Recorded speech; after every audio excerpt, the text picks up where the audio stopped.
अच्छा जी, हमारा दूसरा टॉपिक जो है वो कैरेक्टरिस्टिक्स ऑफ एग्जेक्टिव है।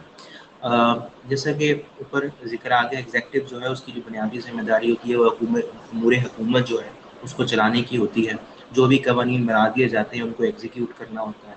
फिर उसके अलावा जो इंटरेस्ट ऑफ द फंक्शंस जो हैं वो हम डिटेल में पढ़ेंगे तो आपको और समझ आ जाएगी कि what executive is all about. अब हम उसके एट्रीब्यूट्स की बात करते हैं। उसका जो पहला एट्रीब्यूट है वो लीडरशिप है। एग्जेक्टिव जो है बाज़ दफ़ा जो होती है वो एमिनेट हो रही होती है, इवॉल्व जिसका पार्लियामेंट्री सिस्टम है उसके अंदर it emerges from the legislature, while in a presidential system it there is a separation of power and the executive is not as uh, related or uh, joined with the legislature as it is in parliamentary form of government। तो ये फ़र्क आ जाता है। फिर उसके बाद duration का भी फ़र्क है कि एग्जेक्टिव की ड्यूरेशन है वो फ़र्क, फॉर एग्जांपल अमेरिका के अंदर ये ड्यूरेशन जो है वो 4 साल है क्योंकि उनका जो प्रेसिडेंट है उसके 4 साल बाद इलेक्शन होते हैं। पाकिस्तान में यहाँ पार्लियामेंट्री सिस्टम है, यहाँ पे 5 साल की ड्यूरेशन रखी गई है। ठीक है जी। फिर उसके बाद जो तीसरी चीज़ है वो है N adequate provision for its support, जो है वो भी अब है कि कॉन्स्टिट्यूशन के अंदर उसकी सपोर्ट कैसे रखी गई है। अगर वो लेजिस्लेचर से निकल रही तो उसका जो फंक्शनिंग है वो टोटली डिफरेंट होगी एग्जेक्टिव की। On the other hand functioning से मुराद ये है कि उसकी स्क्रूटनी और अकाउंटेबिलिटी का सिस्टम जो है वो डिफरेंट हो जाता है ना। आपको इना जो है क्या नाम है इन parliamentary system the executive is responsible to the legislature, while in presidential system it is not like that। वो totally वो उनकी इंटरडिपेंडेंस तो है, मतलब टोटली वो आइसोलेशन में एक दूसरे से, या वो जो कहते हैं ना एब्सोल्यूट सेपरेशन ऑफ पावर, वो अमेरिकन जो कॉन्स्टिट्यूशन है उसके अंदर भी प्रैक्टिस नहीं की जाती क्योंकि समहाउ क्योंकि अल्टीमेट गोल जो है वो तीनों इंस्टीट्यूशन जो बनाए गए हैं उनका एक ही है, गवर्नेंस से मुतल्लिक है, वेलफेयर ऑफ द पीपल है। तो उनके दरमियान अगर ब्लाइंड रिलेशनशिप होगा तो फिर वो जो कह लीजिए कम्युनिकेशन गैप भी क्रिएट होगा और सारा कुछ होगा। तो इसलिए समहाउ अमेरिकन सिस्टम के अंदर भी इंटरडिपेंडेंस जो है वो उनकी दोनों की आपस में रखी गई है।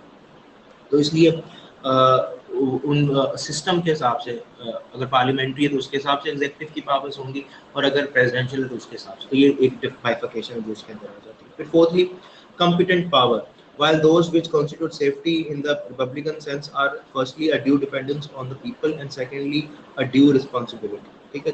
competent power जो है अगेन एग्जेक्टिव है, जिस तरह क्योंकि अगर पार्लियामेंट्री सिस्टम है तो जो लेजिस्लेशन हो रही है वो भी उसकी मर्जी से हो रही है। ठीक है। तो वो बड़ी ही उसके ऊपर रिस्पॉन्सिबिलिटी इंटरेस्ट की गई है। ऑन दी अदर हैंड जो प्रेसिडेंशियल सिस्टम है उसके अंदर भी इन वन वे और दी अदर जो लेजिस्लेशन हो रही है उसके अंदर जो है वो प्रेसिडेंट का होता है इन्वॉल्वमेंट, क्योंकि उसकी पार्टी बाज़ दफ़ा जो उम्र होती है। फिर उसके बाद नेशनल इंटरेस्ट के अंदर भी ख्वाब फिर वो पार्टी लाइन से अबव होकर वोट किया जाता है। तो ये जो फ़र्क है ये एग्जिस्ट करता है। तो again it depends on the system that is being practiced in that particular country। Parliamentary के अंदर लेजिस्लेचर की जो है एट्रीब्यूट्स वो फ़र्क हो जाएंगे और एग्जेक्टिव के भी, इसी तरह प्रेसिडेंशियल के एट्रीब्यूट्स जो हैं वो भी फ़र्क हो जाएंगे। ठीक है जी। ये फ़र्क है दोनों के बीच में।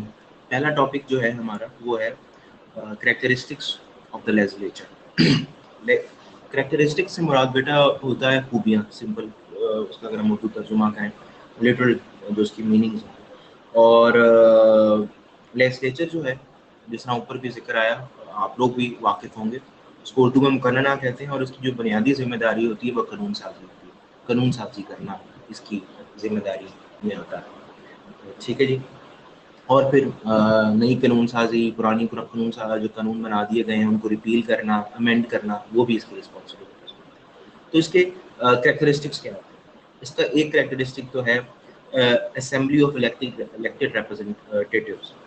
डेमोक्रेसी के अंदर, जमहूरियत के अंदर जो मुंतखब नुमाइंदे होते हैं वो जाके मुकन्नना का हिस्सा होते हैं। ठीक है।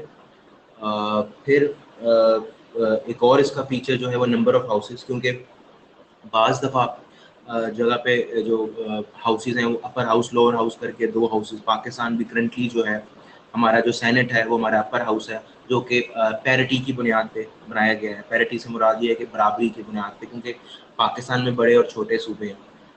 लोअर हाउस जो है इसको नेशनल असेंबली कहते हैं, कौमी असेंबली जो है उसके अंदर जो है पॉपुलर हाउस है, पॉपुलेशन की बुनियाद पे, आबादी के तनासुब की बुनियाद पे वहाँ पे डिस्ट्रीब्यूशन ऑफ सीट्स है। जिस तरह क्योंकि पंजाब जो है वो बहुत बड़ा सूबा है, तो 272 जो हमारी जनरल सीट्स हैं उनमें से 148 सीट्स जो हैं उसके इलेक्शन पंजाब में होता है। तो इस वजह से, लेकिन छोटे सूबे जो हैं उनके इंटरेस्ट को प्रोटेक्ट करने के लिए जो अपर हाउस है सेनेट, वहाँ पे पैरिटी है। पैरिटी से मुराद ये है कि 23 सीटें ही पंजाब की हैं, 23 सिंध की हैं, 23 बलोचिस्तान की हैं, 23 KPK की हैं, ठीक है। तो एक तरह की पैरिटी, टोटल उसके 104 मेंबरान हैं। 8 मेंबरान जो है वो इस्लामाबाद कैपिटल टेरिटरी से हैं और 4 मेंबरान जो हैं फाटा से हैं, लेकिन जो सूबे हैं उनकी 23 के साथ उनको एक बराबरी कर दी गई है, पैरिटी कर दी गई है, ठीक है। बाज़ दफ़ा ये सिंगल हाउस ही होता है। पाकिस्तान के जो पहले 2 कॉन्स्टिट्यूशन थे 56 का और 62 का, दोनों के अंदर यूनिकैमरलिज्म था। यूनिकैमरलिज्म से मुराद ये है कि एक हाउस ऑफ लेजिस्लेचर था। लेकिन जहाँ पे 2 हाउसेज होते हैं उसको बाइकैमरलिज्म कहते हैं, ठीक है जी। फिर कमेटी सिस्टम्स एग्जिस्ट और नॉट। कमेटी सिस्टम क्या होता है, देखिए ये सब हाउसेज ना सब कमेटीज बनाई होती हैं और ये स्पेशलाइज्ड होती है। जैसे सबसे फेमस जो आप सबने जिसका नाम सुन रखा होगा वो पब्लिक अकाउंट्स कमेटी है, जो कि गवर्नमेंट की स्पेंडिंग की स्क्रूटनी और अकाउंटेबिलिटी करती है। तो इसी तरह मुख्तलिफ फॉरेन अफेयर्स की कमेटी बनी होती है। तो बाज़ दफ़ा लेजिस्लेचर्स के अंदर कमेटीज़ बनाई जाती हैं, पाकिस्तान के अंदर भी हैं, अमेरिका के अंदर, अमेरिका का और बरतानिया का कमेटी सिस्टम बहुत अच्छा, बल्कि अमेरिका का तो बहुत ही तगड़ा कमेटी सिस्टम है। तो वो स्पेशलाइज्ड एक तरह से कह लीजिए एक कमेटीज बन जाती हैं और वहाँ पे अगर कोई लॉ पेश किया गया है, जो कि फॉर एग्जांपल कोई लॉ पेश किया गया है जिसका ताल्लुक जो है वो है इंडस्ट्री से मुतल्लिक है, इंडस्ट्रियल नई पॉलिसी आ रही है, तो जो इंडस्ट्री की पार्लियामेंट्री कमेटी होगी उसके अंदर वो जो बिल है पहले चला जाएगा, उस वहाँ पे इस पर डिबेट की जाएगी, वहाँ पे उसकी कह लीजिए नोक पलक संवारी जाएगी और फिर उसको वापस भेजा जाएगा, फिर वोटिंग होगी। तो ये बल्कि जो ब्रिटिश लेजिस्लेशन का प्रोसेस है उसमें पहली रीडिंग होती है, उसको फर्स्ट रीडिंग कहते हैं, फिर उसके बाद वो कमेटीज में चला जाता है और कमेटी में स्क्रूटनाइज होता है, फिर उसके बाद सेकंड रीडिंग होती है, फिर वोटिंग होती है, इस तरह करके एक पूरा प्रोसेस है। तो बाज़ दफ़ा लेजिस्लेचर के अंदर कमेटीज होती हैं, कुछ लेजिस्लेचर का हिस्सा और कुछ का नहीं होती, तो ये भी इसका एक कैरेक्टरिस्टिक हो सकता है। फिर एक बात मैं यहाँ पे बताता चलूँ कि मुझे कहीं पे भी कैरेक्टरिस्टिक्स नहीं मिले, मुझे ये ढूंढने खुद से ही बनाने पड़े और पूछने पड़े कि ये क्या होता है। हमारी जो दोनों बुक्स हैं, सरवर साहब की भी और मज़हर साहब की भी, दोनों के अंदर मज़हर साहब की किताब के अंदर मुझे एग्जेक्टिव के एट्रीब्यूट्स मिल गए थे, लेकिन बाकी दोनों जो हैं ये मैंने ढूंढ के बनाए, तो इस वजह से जो है ये आपको किताब में ये नहीं मिलेंगे एट्रीब्यूट्स। मैं कोशिश करूँगा जो पेज पे मैंने लिखे हैं मैं वो आपके साथ शेयर करूँ। फिर उसके बाद जो चौथा और आखिरी लेजिस्लेचर का कैरेक्टरिस्टिक है कि is the adjective emerging from the legislature और नॉट। पार्लियामेंट्री और प्रेसिडेंशियल का जो फर्क है, क्योंकि जिसमें आपको पता है कि पार्लियामेंट्री के अंदर जो आपका प्रेसिडेंट जो प्राइम मिनिस्टर है, जो आपकी कैबिनेट है, वो इवॉल्व ही आपकी लेजिस्लेचर से होती है। दोनों में फ्यूजन ऑफ पावर होता है, सेपरेशन ऑफ पावर नहीं होता। प्रेसिडेंशियल सिस्टम में सेपरेशन ऑफ पावर होता है। तो ये भी कैरेक्टरिस्टिक है whether the parliamentary whether the adjective is emerging from the legislature और नॉट, ये भी इसका एक कैरेक्टरिस्टिक है। तो ये 4 कैरेक्टरिस्टिक्स जो है ये मैंने आपके साथ ये शेयर कर दिया। अच्छा जी, हमारा अगला जो टॉपिक है वो है कैरेक्टरिस्टिक्स ऑफ जुडिशरी, ठीक है जी। जुडिशरी जो है अगेन अदलिया जो है उसकी जो स्फीयर ऑफ इंटरेस्ट है वो थोड़ा सा कह लीजिए, again it depends on the countries law क्या वो उसकी है, लेकिन हम देखते हैं कि बुनियादी मकसद जो है वो डिस्पेंसेशन ऑफ जस्टिस है। फिर safe guard of constitution and human rights in the state है। तो ये 2-3 प्राइमरी उसकी जॉब्स होती हैं। हम फंक्शंस के अंदर इन डिटेल पढ़ेंगे कि what are the functions that are being performed by the judiciary. लेकिन अब हम उनके एट्रीब्यूट्स में आते हैं, तो सबसे पहला जो एट्रीब्यूट है वो इंडिपेंडेंस है। हर जो कॉन्स्टिट्यूशन है, हर स्टेट जो है ये इंश्योर करने की कोशिश करती है कि जो उसकी जुडिशरी है वो इंडिपेंडेंट हो और फ्री फ्रॉम एनी प्रेशर हो, क्योंकि naturally their responsibility is to dispense justice और is to establish rule of law. तो उसके लिए ज़रूरी ये है कि वो विदाउट एनी प्रेशर और विदाउट एनी बायस अपना डिसीजंस और अपना जो है काम वो करें, क्योंकि अगर उनके ऊपर प्रेशर होगा, अगर वो बायस होंगे, तो फिर रूल ऑफ लॉ जो है वो कॉम्प्रोमाइज हो जाएगी। तो इसके लिए बहुत इंपॉर्टेंट है कि जो आपकी जुडिशरी है इट शुड बी इंडिपेंडेंट। लेकिन समहाउ ये कहने में तो है, लेकिन इंडिपेंडेंट इन अ वे इस वजह से कि somebody has to appoint the judges, तो वो एक तरह की डिपेंडेंस आ जाती है। अमेरिका में उन्होंने इसका ये निकाला कि जो जज है उसको नॉमिनेट जो है वो प्रेसिडेंट करता है, उसका जो अप्रूवल है वो आपका कांग्रेस देती है, और जो उसके बाद वो फॉर लाइफ जज बन जाता है। आइदा वो इम्पीच होगा, या फिर वो मतलब रॉन्ग डूइंग करेगा तो उसका मुआवजा कर दिया जाएगा, अगर नहीं तो यहाँ फिर वो खुद इस्तीफा देगा, रिटायर नहीं होता वो। तो समहाउ उसको एक फ्रीडम यहाँ से देके उसको ज़रा लिबर्टी दे दी है, और वो थोड़ा सा उसको इंडिपेंडेंट कर दी। तो इस तरह जो है वो इंडिपेंडेंस जो है वो इस्टेब्लिश की जाती है। फिर उसके बाद जो है सिंगल इंटीग्रेटेड कोर्ट्स होती हैं, और ये क्या होता है कि जिस तरह पाकिस्तान के अंदर है कि single court means country has one civil and criminal system throughout the country. क्योंकि अमेरिका जो है वहाँ पे आप सुनते ही रहते होंगे, आपने सुन रखा होगा कि वहाँ पे कुछ चीज़ें जो हैं वो कुछ रियासतों में क्रिमिनल है और कुछ में नहीं, क्योंकि वहाँ पे फिर तो ये एक ना एक जो लॉज हैं ये बाइफ्रिकेट कर देते हैं। फॉर एग्जांपल सुप्रीम कोर्ट का लॉ कोई और होगा, हो सकता है कि वो फेडरल गवर्नमेंट बना रही होगी, और जो स्टेट गवर्नमेंट है, फॉर एग्जांपल मिसाल तो यहाँ पे है, लेकिन होमोसेक्सुअलिटी की मिसाल ले लें कि वहाँ पे कुछ रियासतों के अंदर होमोसेक्सुअलिटी जो है वो लीगल डिक्लेयर कर दी गई है, बाकी रियासतों में वो अभी भी क्रिमिनल है। ठीक है जी। तो इस वजह से वो जो स्टेट्स हैं, क्योंकि वहाँ पे फेडरलिज्म जो है या प्रोविंशियल या स्टेट इकोनॉमी जो है, जो फेडरेटिंग यूनिट्स की इकोनॉमी वो काफ़ी ज़्यादा है, तो इसकी वजह से उनकी जो है क्या नाम है लॉज जो हैं वो फिर अपने खुद ज़्यादा बनते हैं। On the other hand Pakistan या इंडिया जैसी जो फेडरेशंस हैं उनके अंदर उन्होंने क्या किया हुआ, फेडरल स्टेट्स जो हैं उन्होंने क्या किया हुआ कि उन्होंने एक सिंगल इंटीग्रेटेड कोर्ट्स हैं, जिनकी एपेक्स कोर्ट जो है वो सुप्रीम कोर्ट है, उनके नीचे जो है वो आपकी हाई कोर्ट्स हैं, हाई कोर्ट से नीचे आपकी दूसरी जो डिस्ट्रिक्ट कोर्ट, सेशन कोर्ट्स, और वो बाकी एक पूरी हायरार्की बनी हुई है। तो वो इंटीग्रेटेड कोर्ट्स हैं, एक ही लॉ है थ्रू आउट द कंट्री, और फिर आपका पाकिस्तान पीनल कोड और वो सारा कुछ बना हुआ है, उसमें कोई डिफरेंस नहीं है, कोई डिफरेंट लॉ नहीं है हर सूबे के अंदर, वो एक ही पीनल कोड के तहत सबको जो है वो सजा दी जाती है। ठीक है जी। तो ये जो बाइफर्केशन है ये भी एक एट्रीब्यूट है ऑफ द जुडिशरी कि सिंगल इंटीग्रेटेड सिस्टम है कि नहीं है। फिर उसके बाद एक और एट्रीब्यूट जो हो सकता है कि वो existence of constitutional and special courts. ठीक है, ये हर जगह नहीं होते। फॉर एग्जांपल कॉन्स्टिट्यूशनल कोर्ट्स जो हैं उनकी मेन जो दो जुरिस्डिक्शन है उसकी, एक तो judicial review of legislature.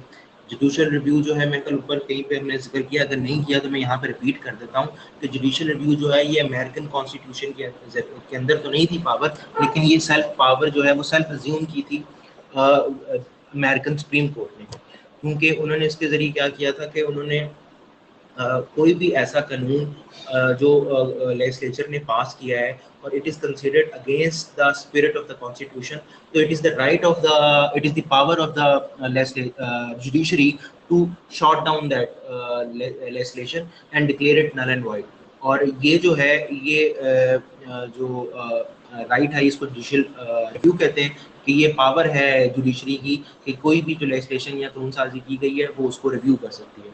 On the other hand यहाँ पे कॉन्स्टिट्यूशन कोर्ट्स ये यूरोप के, वेस्टर्न यूरोप के अंदर, खासतौर पर फ्रांस वगैरह के अंदर, वहाँ पे ये प्रैक्टिस की जाती है। ये कॉन्स्टिट्यूशनल कोर्ट्स बनाई गई हैं जिसमें आपको पहली बताया कि एक दिन का काम जो है वो जुडिशियल रिव्यू करने का, रिव्यू करते हैं वो जो भी लेजिस्लेशन होती है।